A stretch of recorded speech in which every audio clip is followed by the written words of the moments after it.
வணக்கம் நண்பர்களே. ஸோ இந்த வீடியோவில் நம்ம என்ன பண்ண போகிறோம்னா யூசர்கிட்ட இருந்து, அதாவது யூசர்னா நான் தான் இப்போ என்ன பண்ண போகிறேன்னா வேல்யூ கொடுக்க போகிறேன். நேரடியாக கொடுக்காம, அதாவது இந்த நம்பர் ஃபஸ்ட் நம்பர் என்ட்ரு பண்ணுங்கள், செகண்ட் நம்பர் என்ட்ரு பண்ணுங்கள் அப்படின்னு சொல்லிட்டு யூசர்கிட்ட இருந்து என்ன பண்ண போகிறோம்னா வேல்யூ வாங்கி எப்படி ஆட் பண்ணுறது அப்படிங்கிறத வந்து நம்ம பார்க்க போகிறோம். ஸோ ஜஸ்ட் இந்த ப்ரோக்ராமை அப்படியே காப்பி பண்ணி பேஸ்ட் பண்ணிக்கிறேன், ரீநேம் பண்ணிக்கிறேன். என்ன பண்ண போகிறோம் அப்படின்னா இந்த இடத்துல ஃபங்க்ஷனுங்கிறதுல நியூ ஃபைல் ஒன்று கிரியேட் பண்ணிடுறேன். என்ன அப்படின்னா 2.py அப்படிங்கிற நேமில் வந்து கிரியேட் பண்ணிவிட்டு இதே கோடை வந்து நான் வந்து பேஸ்ட் பண்ணிடுறேன். ஓகேங்களா. ஸோ இந்த கோடை வந்து பேஸ்ட் பண்ணிவிட்டு, ஸோ இந்த கான்செப்ட் என்ன அப்படின்னா பேராமீட்டர் பாசிங் அப்படிங்கிற கான்செப்ட். ஸோ அந்த பேராமீட்டர்னால் என்ன, அதை பாஸ் பண்ணுறதுனா என்ன அப்படிங்கிறத வந்து நம்ம பார்க்கலாம். ஸோ இதை தான் நம்ம வந்து விவாதிக்க போகிறோம். ஸோ ஃபார் எக்ஸாம்பிள், அப்போ யூசர்கிட்ட வந்து நம்பர் வாங்கணும். அதை நான் என்ன பண்ணுறேன்னா நம்பர் 1 அப்படிங்கிறத வந்து N1 அப்படிங்கிறத சொல்லிடுறேன். அதுக்கு என்ன மெத்தட் யூஸ் பண்ணுவாங்கன்னா இன்புட் அப்படிங்கிற மெத்தட். இன்புட்னா வந்து நம்ம என்ன அவுட்புட்னா வெளியில் டிஸ்பிளே பண்ணி காமிக்கிறது, இன்புட்னா கீபோர்டுக்குள்ளே நம்ம கொடுக்குறது. ஸோ அப்போ நான் இந்த இடத்துல இன்புட்டில் நான் என்ன பண்ணுறேன்னா என்டர் நம்பர் 1 அப்படின்னு நான் சொல்லிடுறேன். தென் நம்பர் 2 வந்து என்ன பண்ணுறேன்னா N2 அப்படின்னு சொல்லிடுறேன். இந்த வேரியபிள் அசைன் பண்ண போகிறேன். இங்கேயும் நான் என்ன பண்ணுறேன்னா இன்புட் அப்படிங்கிறத கொடுத்துட்டு இங்கேயும் நான் என்ன பண்ண போகிறேன்னா என்டர் நம்பர் 2 அப்படின்னு சொல்லிடுறேன். ஓகேங்களா. இப்போ ரெண்டு நம்பர் என்ட்ரு பண்ண போகிறோம், நம்பர் 1 நம்பர் 2 அப்படிங்கிறது. சரி தானே. ஸோ இப்போ அந்த எக்ஸ் ஒய் அப்படிங்கிறத வந்து நான் என்ன பண்ண போகிறேன்னா இப்படியே இருக்கட்டும், ரிமூவ் பண்ண வேண்டாம். ஸோ இப்போ என்ன பண்ண போகிறோம் அப்படின்னு நம்ம பார்த்தோன்னா இந்த N1 N2 அப்படிங்கிறவரை இவர்கிட்ட ஹேண்ட் ஓவர் பண்ண போகிறேன். இவர்னா இவர் அந்த ஆட் பண்ணக்கூடிய வேலையை பண்ணுறவர். அவர்கிட்ட N1 N2 அப்படின்னு சொல்லிட்டு கொடுக்குறேன். சரி, இவர் என்ன பண்ணுவார்னா அந்த N1 N2 கொடுத்தோன்னா அவர் என்ன பண்ணுவார், இவர்கிட்ட போய் ஹேண்ட் ஓவர் பண்ணணும். அதுக்கு பேர் பேராமீட்டர் பாசிங் சொல்லுவாங்க. இதுக்கு பேர் வேல்யூன்னு சொல்லுவோம். இந்த இடத்துல என்ன வேல்யூ அப்படி இருக்குன்னு பார்த்தீங்கன்னா நான் அங்கே வந்து எங்கே என்ட்ரு பண்ணுறனோ அந்த வேல்யூ இருக்கும். ஸோ வேல்யூ 1, வேல்யூ 2 அப்படிங்கிற மாதிரி. ஸோ அந்த மாதிரி மைண்டில் வச்சுக்கோங்க. வேல்யூ 1ங்கிறது வந்து நான் வந்து நம்பர் வந்து என்டர் நம்பர் 1 அப்படின்னு சொன்னால் நான் வந்து ஃபார் எக்ஸாம்பிள் 22 அப்படின்னு ஒரு நம்பர் என்ட்ரு பண்ணுறேன்.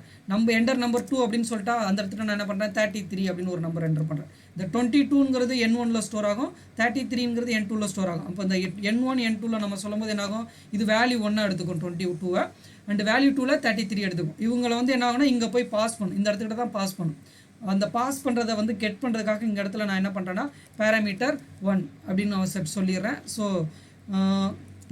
இல்லைன்னா என்ன பண்ணிக்கலாம்னா ஃபார் எக்ஸாம்பிள் P, Q அப்படிங்கிற மாதிரி ரெண்டு பேராமீட்டர் நான் வந்து இந்த இடத்துல அசைன் பண்ணிடுறேன். அதாவது இந்த N1 N2 எங்கே போகும்னா N1 Pக்கு போகும், N2 வந்து P3க்கு போகும். அதாவது எப்படி இருக்கும் அப்படின்னு நம்ம பார்த்தோம்னா அதாவது B is equal to N1 அப்படிங்கிற மாதிரி இருக்கும். அதே மாதிரி Q is equal to N2 இந்த மாதிரி இருக்கும். இந்த ரெண்டு வேல்யூ வந்து இங்கே அசைன் ஆகும். இப்போ அசைன் ஆகிற வேல்யூவை நான் பண்ண போகிறேன்னா எக்ஸில் அசைன் பண்ண போகிறேன். எக்ஸில் வந்து இந்த இடத்துல அசைன் பண்ண போகிறேன். அதே மாதிரி இங்கே இருக்கிறத வந்து க்யூவில் இருக்கிறத வந்து நான் என்ன பண்ண போகிறேன்னா ஒய்யில் அசைன் பண்ண போகிறேன். இப்போ வந்து பிரிண்ட் எக்ஸ் ப்ளஸ் ஒய் அப்படிங்கிறத கொடுக்க போகிறேன். இப்போ இதில் ஒரு விஷயம் என்ன அப்படின்னா இன்புட் அப்படிங்கிறது என்ன அப்படின்னு நம்ம பார்த்தோம்னா பைத்தானில் வந்து இன்புட் அப்படிங்கிறது வந்து ஸ்ட்ரிங்காக தான் கன்சிடர் பண்ணோம். அதாவது நம்ம வந்து என்ன பண்ணால் 22 டைப் பண்ணால் இந்த மாதிரி 22 எடுத்துக்கும். அதே மாதிரி 33ன்னு நீங்கள் டைப் பண்ணிங்கன்னா வந்து என்ன ஆகும்னா அதாவது இந்த மாதிரி ஸ்ட்ரிங்காக 33 தான் எடுத்துக்கும், நம்பராக எடுத்துக்காது. அப்போ நம்ம என்ன பண்ணணும், அதை நம்பராக கன்வெர்ட் பண்ணணும். ஒரு தடவை நம்பராக கன்வெர்ட் பண்ணாமே நம்ம வந்து அவுட்புட் செக் பண்ணி பார்க்கலாம் என்ன வருது அப்படின்னு. ஸோ இதில் நம்ம என்ன பண்ண போகிறோம்னா பைத்தான் 2.py அப்படின்னு சொல்லிட்டு ரன் பண்ண போகிறோம். 2.py நம்பர் ரன் பண்ணுறோம். இப்போ வந்து 22 அப்படின்னு கொடுக்குறேன். என்டர் நம்பர் 1 கேட்குது, 22 கொடுக்குறேன். என்டர் நம்பர் 2 கேட்குது, 33 கொடுக்குறேன். ஸோ இப்போ வந்து 22 33 தான் வந்திருக்கு. ரெண்டே ஆட் பண்ணி 55ன்னு காமிக்கல. என்னென்னா ரெண்டுமே ஸ்ட்ரிங்கு. அப்போ ரெண்டுமே என்ன ஆயிருக்குன்னா கன்கார்டினேஷன் தான் இருக்குது. அப்போ நான் என்ன பண்ணணும், இந்த ஸ்ட்ரிங்கை வந்து இண்டிஜராக மாற்றணும். அதுக்காக நம்ம என்ன பண்ணுவோம், டைப் காஸ்டிங்கில் இண்டிஜர் ஆஃப்னு ஒரு மெத்தட் பார்த்தோம். அதனால் இண்டிஜர் ஆஃப் அப்படின்னு சொல்லிட்டு இதை அப்படியே டோட்டலாக ரேப் பண்ணிட வேண்டியதான். அதே மாதிரி இங்கேயும் நீங்கள் என்ன பண்ணிடுங்க இண்டிஜர் ஆஃப் அப்படின்னு சொல்லிட வேண்டியதான். ஸோ இண்டிஜர் ஆஃப்னு சொல்லிட்டா நம்ம வந்து என்ன ஆகுனா அந்த நம்பராக மாற்றிடும், ஸ்ட்ரிங்கை வந்து நம்பராக மாற்றிடும். அதுக்கப்புறம் நம்ம வந்து அந்த அரித்மெட்டிக் ஆப்ரேஷன் நம்ம பண்ணி பார்த்துக்கலாம். ஸோ இப்போ வந்து என்டர் நம்பர் 1 22 கேட்குது, இப்போ நம்பர் 2 33, இப்போ கொடுத்தீங்கன்னா 55 அப்படின்னு சொல்கிற அவுட்புட் உங்களுக்கு கிடைக்கும். ஸோ இதில் பேராமீட்டர் அப்படிங்கிறது என்னென்னா இந்த P, Q தான் பேராமீட்டர். அந்த N1 N2ங்கிறது அதாவது வேல்யூன்னு சொல்லுவாங்க. எதுக்காக இந்த பேராமீட்டருக்கு நம்ம போகிறோம் அப்படின்னா நம்ம வந்து நிறைய ஆப்ரேஷன் செக் பண்ணி பார்த்துக்கலாம். இப்போ அடுத்த நம்பர் வந்து 44ன்னு ஒரு நம்பர், இங்கே 22ன்னு ஒரு நம்பர், 66ன்னு கிடைக்குது.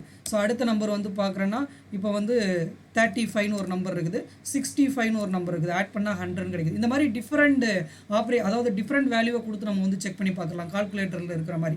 ஸோ அதுக்காக தான் என்ன பண்ணுறோம், இந்த பேராமீட்டர் பாசிங் அப்படின்னு சொல்கிற கான்செப்ட்டுக்கு நம்ம போகிறோம். ஸோ அடுத்த வேல்யூவில் வந்து இந்த வேல்யூவை வந்து அந்த ரிசல்ட்டை வந்து கெட் பண்ணி வேறு ஆப்ரேஷன் எதுவும் பண்ணலாமா அப்படிங்கிறத பற்றி நம்ம டிஸ்கஸ் பண்ண போகிறோம். நன்றி நண்பர்களே.